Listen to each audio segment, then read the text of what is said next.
100க்கு மேற்பட்டவங்க மேல கேஸ் போட்டிருக்கீங்க. ஆனா 10 பேர் தான் நிக்க வச்சிருக்கீங்க. ஐயா, மீதி பேர்லாம் தப்பிச்சு போயிட்டாங்க. தேடிட்டு இருக்கோம். உங்க மேல என்னென்ன கேஸ் போட்டிருக்காங்கன்னு தெரியுமா? தெரியாதுங்க. மரத்தை வெட்டினீங்களா? நாங்க மரத்தை நட்டுதாயா பழக்கம். குடிசை வீடு கட்டுறதுக்கு மரத்தை வெட்டுனா கூட ஒரு சின்ன செடியை நட்டு வச்சுட்டு அதுக்கப்புறம் தான் மரத்தை வெட்டுவோம். ஒரு இரும்புக்கு கூட நாங்க துரோகம் பண்ணது கிடையாதுங்கய்யா. நீங்கெல்லாம் போலீஸை தாக்குனீங்களா, ஆயுதங்களை கடத்துனீங்களா? நீங்கெல்லாம் மாவோயிஸ்டா.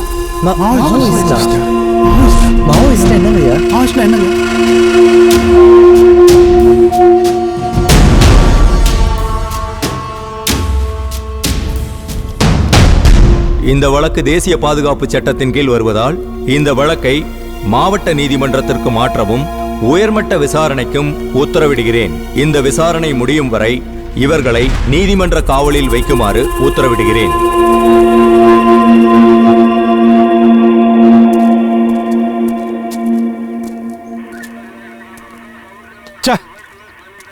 என் கண்ட்ரோல்ல மட்டும் இருந்தானுங்களா அவனுங்களை அடிச்சா கொண்டு போயா. என் கண்ட்ரோல்ல செத்து போயிட்டானுங்கன்னு சொல்லி கேஸ முடிச்சிருப்பேன். ஜெயில போட்டானுங்களே. எதுக்கு சார் டென்ஷன் ஆகுறீங்க? ஜெயிலர் உங்க ஃப்ரெண்டு தானே.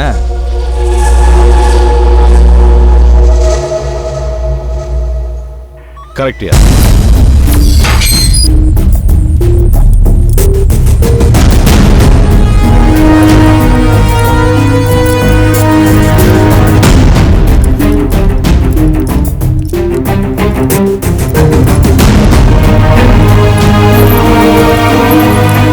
உன் பேர் என்னப்பா? V Muthu sir. உங்க அப்பா பேரு? வீரையன். உன் பேர் என்ன? குமரன். உங்க அப்பா பேரு? Pandidurai. Saravanakumar. Jammukundi. Kunjam. Avasaravelu. Convict warden. Admission. இவங்களை உள்ள விடு. போங்க போங்க, உள்ள போங்க. வாங்க வாங்க.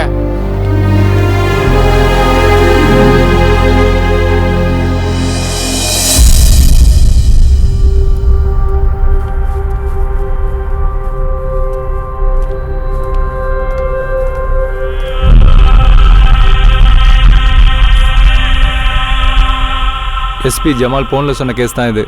எதுக்கும் துறைக்கிட்ட கொண்டு போய் காட்டிட்டு அப்புறம் லாக்கப் கூட்டிட்டு போ.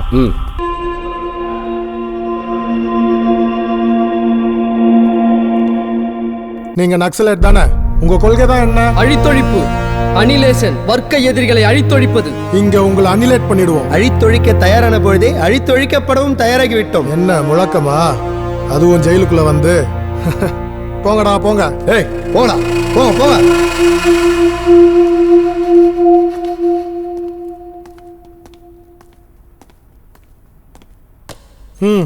இது ஜமால் சொன்ன கேஸ் தானே? ஆமா சார். இவனுங்களுக்கு யூனிஃபார்ம் கொடுத்து கண்டத்துல போடியா. Okay sir. வாங்க.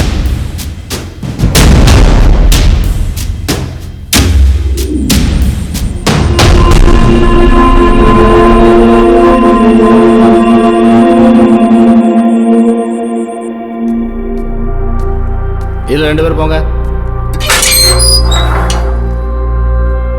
இங்க 2 பேர். இதுல 3 பேர். இதுல 3 பேர் போ.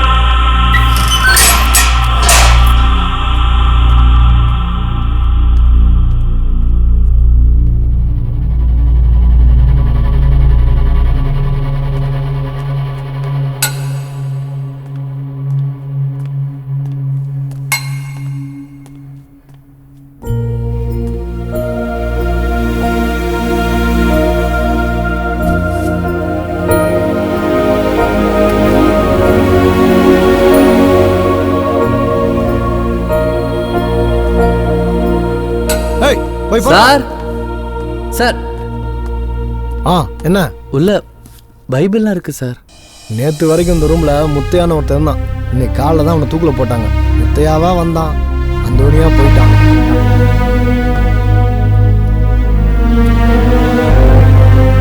இங்க இருக்கிறவங்கெல்லாம் தூக்கு தண்டனை கைதிங்கன்னா நமக்கும் தூக்கு தான் கிடைக்குமா? அப்ப நமக்கும் தூக்கு தண்டனை தான் கிடைக்குமா?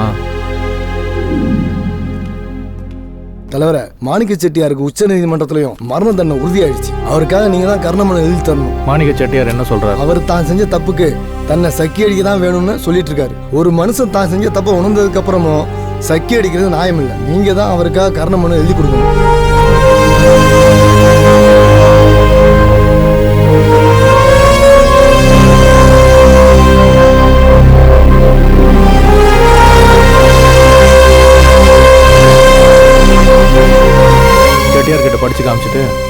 வாங்கி அனுப்பிச்சிருங்க. சரி தலைவர். தலைவரே, இது என்ன மனு எழுதி கொடுக்குற வேலை? புரட்சிகரமான போராட்டங்களுக்கு தலைவரா புகழ்பெற்ற நீங்க இங்கு மனு எழுதி கொடுக்குறீங்க. இதான் உங்க புரட்சியா? இது புரட்சி இல்லை தான், ஆனால் புரட்சிக்கு இதுவும் தேவைன்னு நினைக்கிறேன். நீங்க சொல்றது எங்களுக்கு சரியா படல. சரி, நீங்க எதுக்காக சிறைக்கு வந்தீங்க? புரட்சிக்காக ஆயுதம் ஏந்தி வர்க்க எதிரிகளை அழித்தொழித்தோம். புரட்சியின் தொடக்கம் மக்களுக்கு துணிவூட்டி போராட செய்வதற்கான முதற்கட்ட வேலை. ஆயுத போராட்டம் மூலம் மக்களை போராட்டம் செய்ய தூண்டுவதா? அது எப்படி? அழித்தொழிப்பு எதிரிகளை நடுங்கச் செய்யும். நம் மக்களுக்கு துணிவு கிடைக்கும், துணிச்சல் பிறக்கும். மக்களை வைத்து நிலங்களை கைப்பற்றுவோம். ஆயுதம் ஏந்தச் செய்து புரட்சிகர அரசியல் அதிகாரத்தை நிறுவுவோம். இருங்க இருங்க, நீங்க ரொம்ப தூரம் போயிட்டீங்க.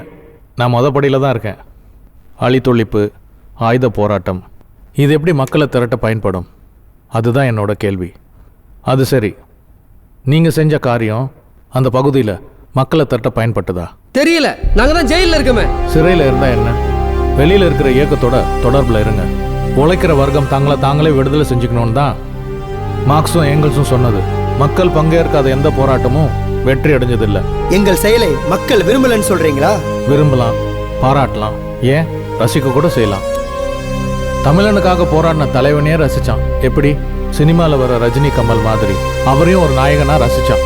அழித்தொழிப்பு தான் உங்களோட ஒரே போராட்ட வடிவம். அது மக்களை திரட்ட பயன்படாது, மக்களை செயல் இழக்க செய்யும், புரட்சியிலிருந்து விலகியே நிறுத்தும். ஐயா, நீங்க பெரிய போராட்டக்காரன்னு சொல்றாங்க, ஆனா நீங்க போராடவே கூடாதுன்னு சொல்றீங்க.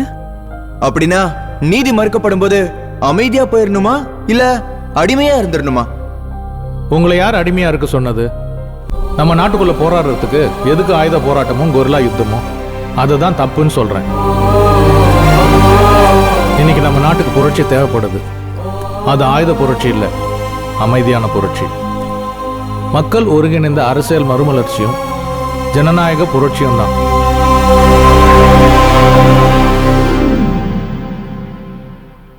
டே குமரா, தலைவர்கிட்ட நம்ம பிரச்சனையை பத்தி சொல்லாமா? ஆமாண்டா, அவர்கிட்ட சொன்னா ஏதாவது வழி கிடைக்கும். முத்து அங்க இருக்காரு.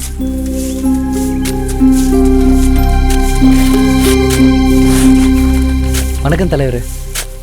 தலைவரை, நீங்க இந்த வேலையெல்லாம் பாக்குறீங்க? உறங்கிக் கொண்டிருக்கும் போர்வாளை விட ஊர்ந்து கொண்டிருக்கும் மண்புழுக்கள் மேலானவை. ஊர்ல வேலை செய்யாம வாழ்ந்துட்டேன், இங்க வந்தா வேலை செய்ய சொல்றாங்கப்பா. என்ன செய்யறேன்னு புரியல. என்ன பெருசு, எந்த கேஸ்ல உள்ள வந்தியா? கொலை கேஸ் தான். நான் ஒருத்தனை கிணத்துல தள்ளி கொண்டுட்டேன்னு எனக்கு தூக்கு தண்டனை கொடுத்துட்டாங்க. நடந்தது என்னன்னா, நான் பாட்டுக்கு கிணத்து பக்கமா வந்துகிட்டு இருந்தேன். கால் தடிக்கு விழ போனேன். அதை பார்த்த ஒருத்தன் என்ன காப்பாத்தலான்னு வந்தான். வந்தவன் என்ன காப்பாத்தாம அவன் கால் தடிக்கு உள்ள விழுந்துட்டான். கடைசியில அவனை நான் தான் தள்ளி கொண்டுட்டேன்னு கேஸை என் மேல போட்டுட்டாங்க. நான் என்ன சொன்னாலும் நம்ப மாட்டேங்குது இந்த புண்ணாக்கு சட்டம். சர்க்கார் வக்கீல் கிட்ட போனா அவன் பாயிண்ட புடிச்சே பேச மாட்டேங்கிறான். அது நல்ல பாயிண்டா இருக்கே, அந்த பாயிண்ட புடிச்சு நீங்க பேச வேண்டியதானே? நம்மள இங்க பேச விடுறாங்க. அந்த ஜட்ஜ் வக்கீல் தானே மாறி மாறி பேசிக்கிட்டே இருக்காங்க. பேசணும், உங்களுக்காக நீங்க பேசணும். உனக்காக நீ பேசலன்னா வேற யார் பேசுவா? சரி, நீங்களாம் என்ன கேஸ்ல வந்திருக்கீங்க? ஏதோ ஆயுதம் கடத்தணும், வனவிலங்க சாவடிச்சோம், இயக்கம் நடத்தணும், அது இதுன்னு ஏதோ சொல்றாங்க. இயக்கமா? எந்த இயக்கம்? நாங்க எந்த இயக்கத்திலயும் இல்ல. எங்க மேல பொய் கேஸ் போட்டு உள்ள தள்ளிட்டாங்க, ஆனா எதுக்காக பண்ணாங்கன்னு தான் தெரியல. சரி, அதெல்லாம் இருக்கட்டும். வெளியில இருக்கும்போது தான் நீங்க வெகுளியா இருந்துட்டீங்க. இனிமேலாவது மக்களுக்காக இல்லைனாலும் உங்களுக்காகவது போராட்ட குணத்தை வளர்த்திக்கோங்க. அதுக்கு நாங்க என்ன பண்ணணும்? என்னங்கடா? நாங்க ஜெயிலரை பார்க்கணும். ஜெயிலர் வேலையா இருக்காரு, ரவுண்ட்ஸ் வரும்போது பாத்துக்குங்க. லாக்கப்புக்கு எல்லாரும் போங்க. நாங்க யாரும் எங்கிறது போக மாட்டோம், ஜெயிலரை பார்த்துட்டு தான் போவோம். எல்லாரும் அப்படியே உட்காருங்க. ஜெயிலர் வந்ததை நாங்க பார்த்துட்டு தான் போவோம். ஆமா, பார்த்துட்டு தான் போவோம். என்னையா என்னையா பிரச்சனை பண்ணிட்டு இருக்கீங்க?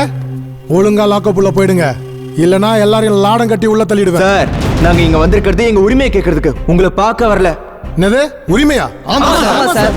சார், நாங்கெல்லாம் விசாரணை கைதி தான். எதுக்கு சார் நாங்க அந்த ட்ரெஸ்ஸை போடணும்? எங்களுக்கு எங்க ட்ரெஸ்ஸை கொடுங்க, இல்லைன்னா இங்கே உட்காந்து போராட வேண்டியது இருக்கும். போராடுவோம். யோ, இவனுங்களை அடிச்சு உள்ள தூக்கி போடியா, அப்பதான் இவனுங்களுக்கு எல்லாம் புத்தி வரும். Dress வேணுமாம்ல? Dress ஒட்ட துணி இல்லாம தூக்கி லாக்கப்ல போடுங்க. சார், கொஞ்சம் பொறுமையாக இருங்க சார். இவங்களுக்கு பின்னாடி வாஞ்சி நாள் இருக்கா சார்? அவனுங்களோட ட்ரெஸ் கொடுத்து அனுப்பியா? Okay sir. ஏய் போங்கடா, போங்க போங்க. டேய் வாடா.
சொல்லக்கூடாது செல்லம்.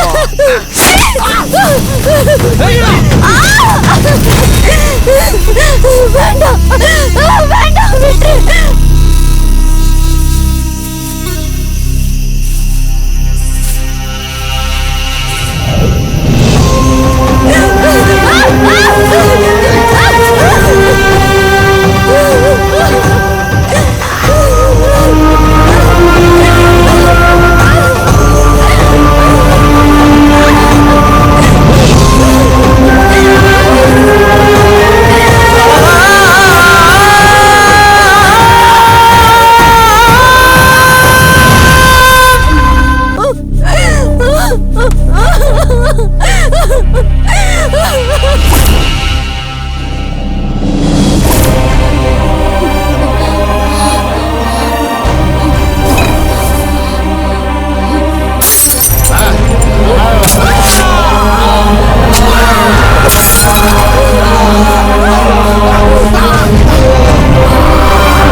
என்னடா குமரா இப்படி ஆகி போச்சு, சாப்பிட்டியாப்பா?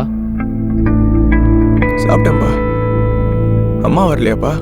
அவ என் புள்ள எங்கன்னு அழுதுகிட்டே இருக்காடா. அழாதப்பா, சீக்கிரமே வந்துடுவேன்னு அம்மா கிட்ட சொல்லு, சரியா? நீங்கள் அழாதீங்க மாமா. அக்கா உங்களை கவலைப்படாமல் தைரியமாக இருக்க சொல்லிச்சு. என்ன நடந்தாலும் நீங்கள் வர வரைக்கும் காத்திருப்பேன்னு சொல்லி அனுப்பிச்சு மாமா. கவலைப்படாத குமாரா, உங்கள் எல்லாரையும் கூடிய சீக்கிரம் நான் வெளியே எடுத்துருவேன். அதுக்கான முயற்சிகள் போயிட்டுருக்கு.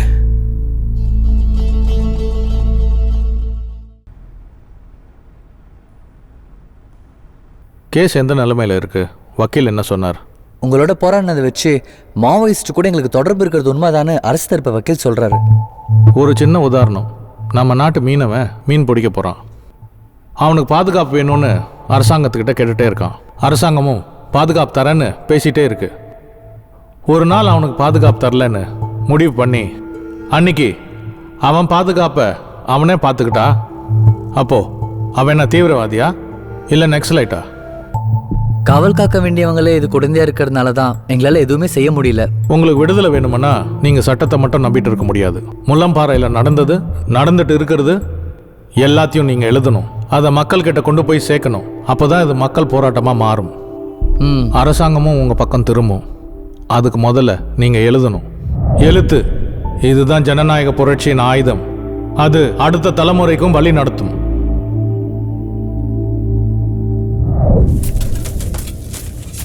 என்ன வாஞ்சிநாதன், வெளியே புரட்சி பண்ணன்னு உள்ள தூக்கி வச்சா இங்கே வந்தும் புரட்சி இயக்கம்னு எப்பதான் இதுக்கு ஓய்வு?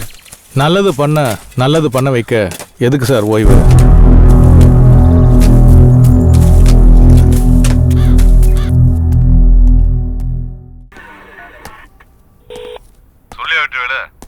என்னையா ஒன்றும் தெரியாத காட்டுவாசி பசங்கன்னா இங்க என்னடானா வாஞ்சிநாதன் கூட சேர்ந்து போராட்டம் பண்ணிட்டு இருக்கானுங்க.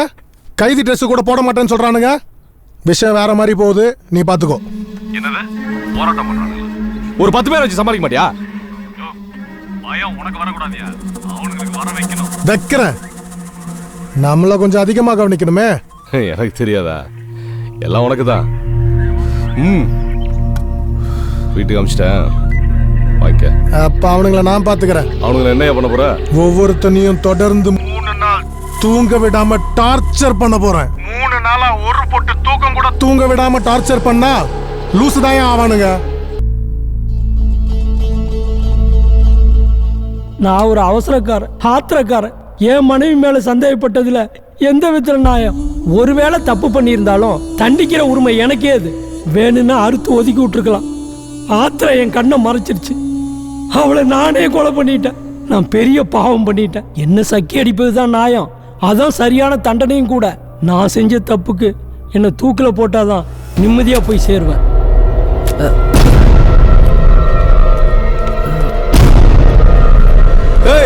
உள்ள நீதான் எல்லாருக்கும் பீடி சப்ளை பண்றியா? எவ்வளவு நாளா நடக்குது? சார் இல்ல சார் எனக்கு ஒன்றும் தெரியாது சார். என் மேல வந்து விழுந்தது சார். இதுக்கு எனக்கு எந்த சம்மந்தம் இல்லை சார். அதெல்லாம் எனக்கு தெரியும். வாடா, அவனுக்கு தெரியாதா? சார் நீங்க ஒன்றும் தெரியாது சார். விடுங்க சார். சார் தெரியும்டா, வாடா. எனக்கு தெரியாதா? வாடா.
யோ, என்னையா தூங்கினானா? இல்லை சார். என்ன தூக்கம் வருதா? யோ, சூடா டீ கொண்டா.